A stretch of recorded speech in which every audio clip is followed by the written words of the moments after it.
எல்லோருக்குமே கேட்டவுடன் சற்று பயப்படுகின்ற தோஷங்களிலே இந்த நாகசர்ப்ப தோஷம் என்பது. இது குறித்த பல்வேறு வதந்திகள் உலாவிக் கொண்டிருக்கின்றன என்றாலும் இந்த நாகசர்ப்ப தோஷம், கால சர்ப்ப தோஷம் என்றால் என்ன, அது யாருக்கெல்லாம் வரும், வந்தால் என்ன பலன், இவை அடிப்படை தகவல்கள். இதனை இன்றைய ஆன்மீக தகவலிலே நாம் தெரிந்து கொள்ளலாம். கால சர்ப்ப தோஷம் இருந்தால் திருமணத்தடை ஏற்படும் என்பது உண்மையா என்றால் உண்மை. கால சர்ப்ப தோஷம் இருந்தால் திருமணத்தடை ஏற்படும்.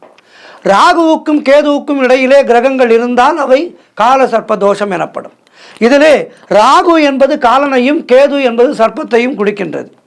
இந்த இரண்டுக்கும் இடையிலே மற்ற கிரகங்கள் அடங்கி இருக்கும். இப்படி ராகு கேதுவுக்கு இடையிலே 7 கோள்களும் இருக்கக்கூடிய காலத்தை சர்ப்ப காலம் என்று குறிப்பிடுகின்றார்கள். அப்போது பிறக்கின்ற குழந்தைகளுக்கு கால சர்ப்ப தோஷம் ஏற்படும். உங்களுடைய ஜாதகத்திலே எல்லா கிரகங்களும் ராகுவுக்கும் கேதுவுக்கும் இடையிலே இருந்து மற்ற கட்டங்கள் காலியாக இருந்தால் மட்டுமே அவை நாக சர்ப்ப தோஷமாகும். ஏதாவது ஒரு கிரகம் விலகி இருந்தால் கூட அவை நாக சர்ப்ப தோஷம் ஆகாது. இதனை நன்றாக குறித்து வைத்துக் கொள்ளுங்கள். பயம் கொள்ளாதீர்கள் அனாவசியமாக.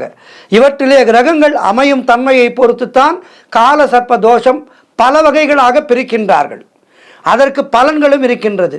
அவை என்னென்ன வகைகள், என்னென்ன பலன்கள் என்பதை பார்க்கலாம். முதல் வகை அனந்த கால சர்ப்ப தோஷம். ராகு முதல் வீட்டிலும் கேது 7ஆம் வீட்டிலும் இருப்பர். மற்ற கிரகங்கள் இவர்களுக்கு இடையிலே அமைந்திருக்கும்.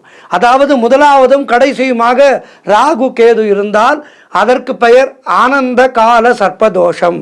இந்த தோஷம் இருப்பவர்களுக்கு இளமை காலம் மிகவும் சிரமமானதாகவும் கடினமானதாகவும் இருக்கும். சிலருக்கு திருமண தடை ஏற்படும்.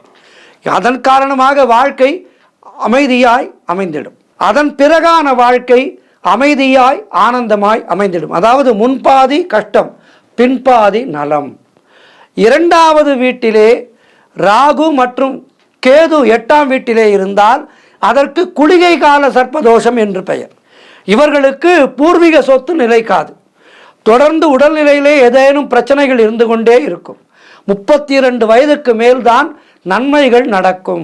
பொருளாதாரத்திலே பின்னடைவு ஏற்படக்கூடிய ஜாதகம் இந்த ஜாதகம். அடுத்து ராகு 3ஆம் வீட்டிலும் கேது 9ஆம் வீட்டிலும் இருப்பதை வாசுகி கால சர்ப்பதோஷம் என்பார்கள். இது மனபலத்தை கெடுக்கக்கூடியது. இவர்களால் எந்த வேலையையும் துணிந்து செய்ய முன்வர மாட்டார்கள்.